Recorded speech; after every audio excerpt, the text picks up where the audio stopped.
Hi, today's video will be a little bit different, and I will start why. I always wanted to start sharing my thoughts, my insights on the nutrition and badminton workout and everything, and I didn't have enough time to film it. Because most of the time right now I'm coaching kids and I'm working in our shop. So I asked myself that when I can make the time to film something, and I realized that like for 2 or 3 hours a day I'm spending my time here stringing rackets. So I came up with an idea that I might start something like a little podcast where I will string my rackets as usual, but I'm gonna share my thoughts with you.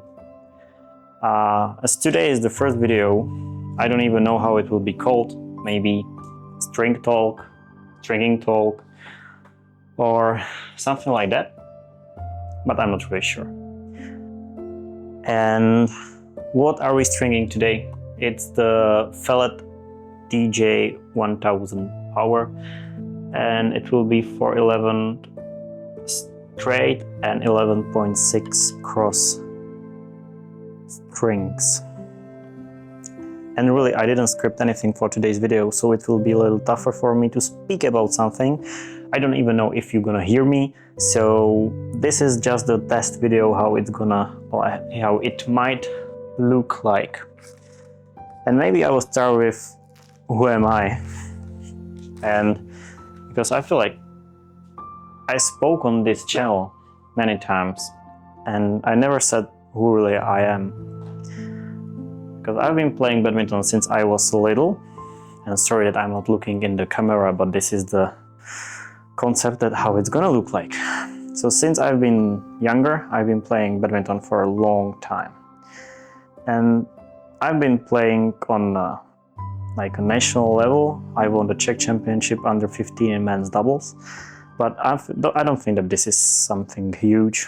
I've never competed on a high or big tournaments like European Championship or World Championship, and it might be because of the injuries I suffered from, or it might be just because I was not good enough, but how can we know now? And the reason why I want to share the knowledge that I have right now is mostly because I know what mistakes I did, what my coaches did, and what I could have been doing a little bit differently. And then it comes to if I know something and where my knowledge comes from. Mainly it's from the studies at the university where I studied for the bachelor degree. I studied nutrition and regeneration in sports, and then for masters I studied applied kinesiology. This is the main source where I get a lot of key informations from, but I started training in the gym and the workouts earlier, like way earlier. Like I started going to the gym when I was 15, I guess. And by the time I just wanted to get bigger because I was so skinny and I wanted to gain weight, and there was nobody who helped me with the nutrition, how to do it. So I started doing it by myself. And I started doing a lot of push-ups. I went to the gym every day, and guess what? I got injured. I got injured many times just because I was training too much. And here might be the first point that I want to start with, and that is maybe you're players, and if you are a player, you might be training too much. And if you don't see any progress, it might just be because of the training program is not well structured, and the regeneration in the program is not enough. If you're training twice a day and you have no rest days and every weekend you're playing, you might be lacking in the progress just because of the lack of the regeneration phase in your program. But what with me?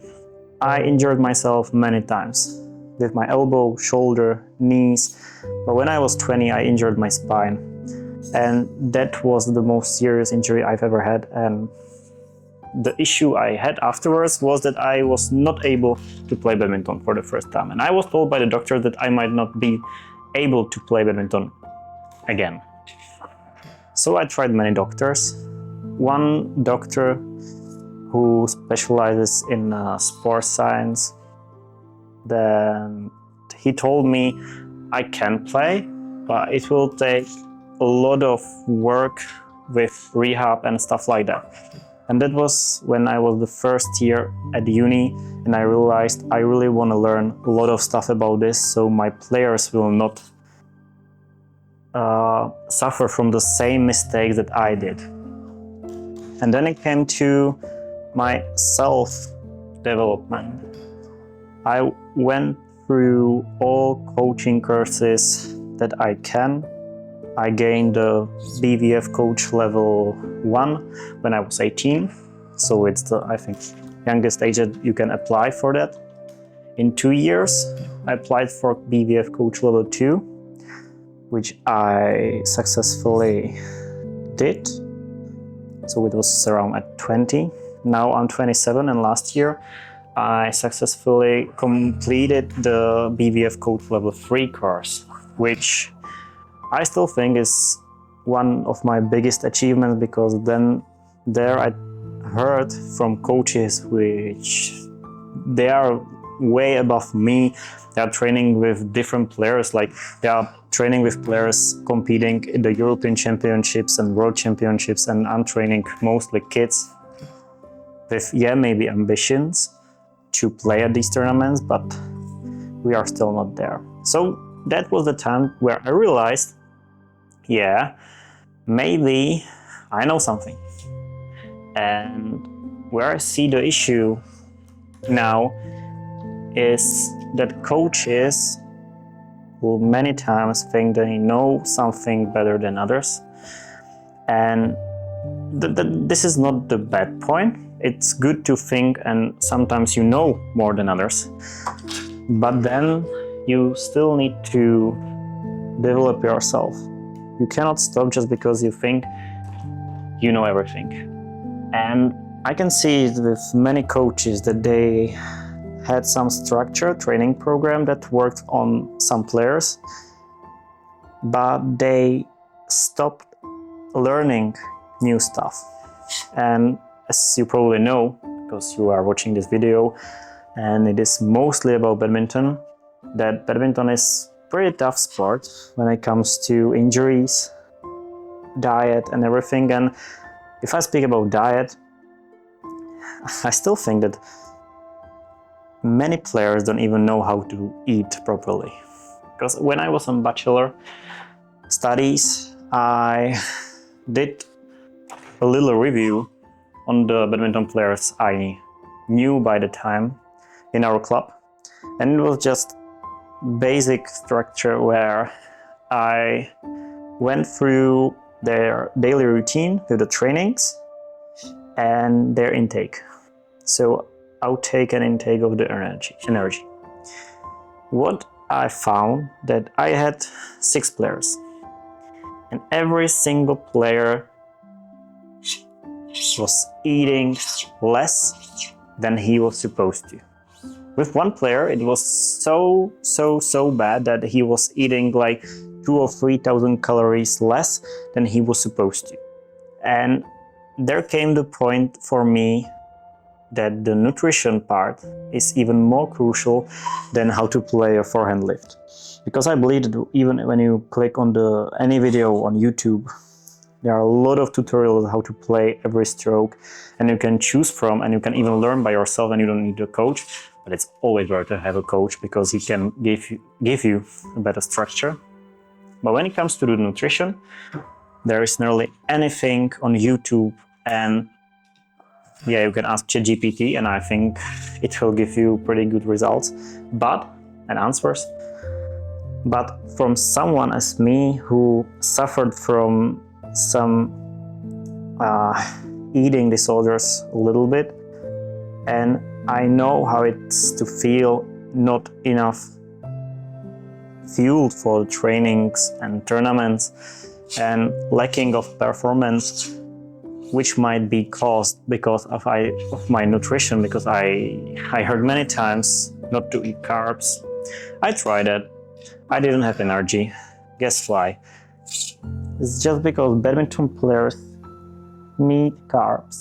They need them so bad, and if they cut them from the diet plan, they might be suffering from a lot of problems afterwards. I'm realizing how hard it is to speak about some topics and focusing on the stringing as well. And again, I'm not sure if you hear me, because the sound that comes from the racket and the machine might be too loud. Who knows? So back to the point. With the nutrition, I studied specifically nutrition for optimizing sports, and it's a little bit different when you want to optimize your training program than if you want to eat just healthy.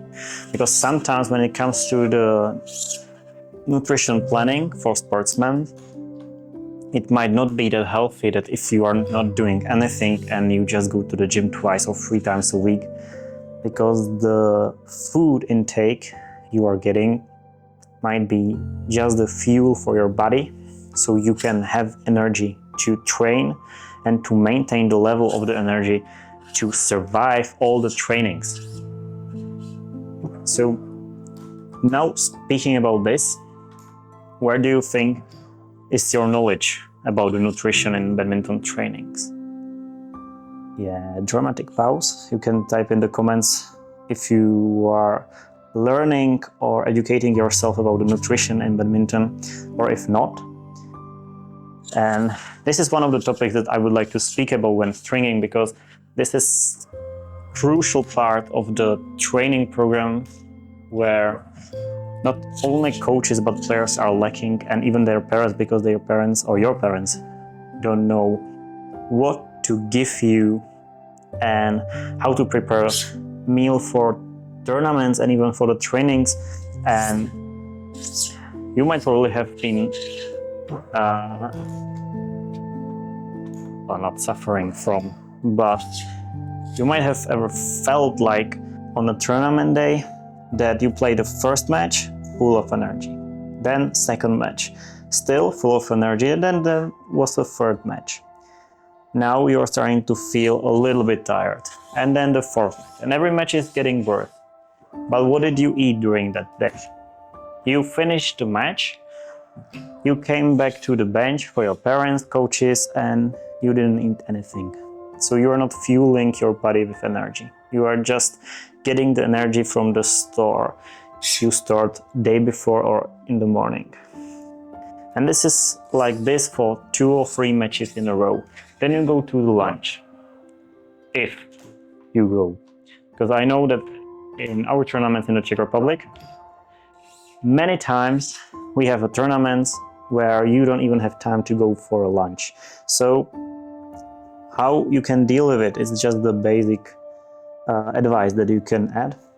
Always take something small with you so you can eat straight after you finish the match. So after you finish a match and you won, when you lose, you don't really have to care because you don't need energy for another match. But when you win, always take something small with you on court. Not because you should eat it on court, but because you can eat it straight after you walk off the court. When you step off court and you start eating straight away, there is a bigger chance that you can get more energy stored for the next match. And there is a psychology part about it as well, because when you step off court and you start eating, you are still overwhelmed by the win, but there is probably nobody speaking to you straight away. But when you come back to your friends, coaches, family, they might start speaking to you and you forget about what you wanted to do. So you forget about eating. You start speaking about how you felt, you start getting feedback from coach, and then 20 minutes in, 30 minutes in, there is another match. And this comes as well with the hydration, that even before and after the match you should drink a little bit of water. And with the meal what you should eat, it's for sure not something saturated with fat. You don't even need to eat after every match something that consists a lot of protein. You really need only carbs when it comes to the small snacks between the matches. When it comes to the bigger meals, you always should try to put protein, a little bit of fat and carbs in the food as well. It's just because you need always to have a balanced diet. Yeah, you can be vegetarian, you might be on a low carb diet. If so, good luck when playing badminton on a low carb diet. Or you might be just feeling that something is wrong with your diet and you might be trying new stuff. But when you're trying new stuff, never try it on a tournament day. If you are trying some strategies about the nutrition, like even eating before a match or eating before the tournament, like straight before, you can try it on the training. Like if there is something that it makes you sick or feel sick, that you eat one banana before the match, like 15 or 20 minutes before the match, you can train it. Because there is something called gut training, that you can train your gut to absorb and to deal with the food better. So if you try it during the training, it really doesn't make that bad of an issue. It might in a match. Because in a training, yeah, the performance might be a little worse because you are feeling bad and dizzy and sick. But when it comes to the match, you don't want to feel like this. You want to use the energy from the banana. So you might be trying for 14 days before the training, like 20, and it's not enough. Like 30 to 60 minutes before the training, something like a banana or some fruit. And for maybe, it's just maybe because everybody's body is different, that you might be feeling absolutely okay and you might be using the energy straight away. But there might be a problem, an issue, that you might feel bad, and just try not to cut it straight after the first training you are not feeling well. It's a little bit longer process to get used to it. So always try to stay consistent with what you are trying and try it on a training, not on the tournament. Always trying new stuff on the tournament is not a good idea. You might know it if you learn something new on a Friday evening on the training session when your tournament is on Saturday. So would you try everything that you learn just on the Friday, or you will focus on what you train with your coach the whole period of time that you have been training before? Maybe you will try it once or twice, but you will not focus on that, just the whole game you're gonna play. And I'm finishing nearly this racket. It was a lot of information that they will not be structured at any way. And I don't even know what I said during this video, because I now realize that it's so long to speak for, I don't know, 20 minutes or 15 minutes in a row. But for the next video, I will structure it, I will prepare what I want to say, and I will share with you tips that you want to hear. And this will be probably something that I will try to keep doing, because I can film nearly every day something that I want to share about me, badminton overall, nutrition, conditioning, but not conditioning that much because that's not part of my expertise that much. Alright, so this is it. I finished the racket. I'll just draw the logo on it, which you don't have to see. Oh, oops. I cannot use my left arm today. Alright. So this is the sound. And yeah, that's it. See you in the next video. Hope you liked it, and I will improve, I promise. I just wanted to start. See you.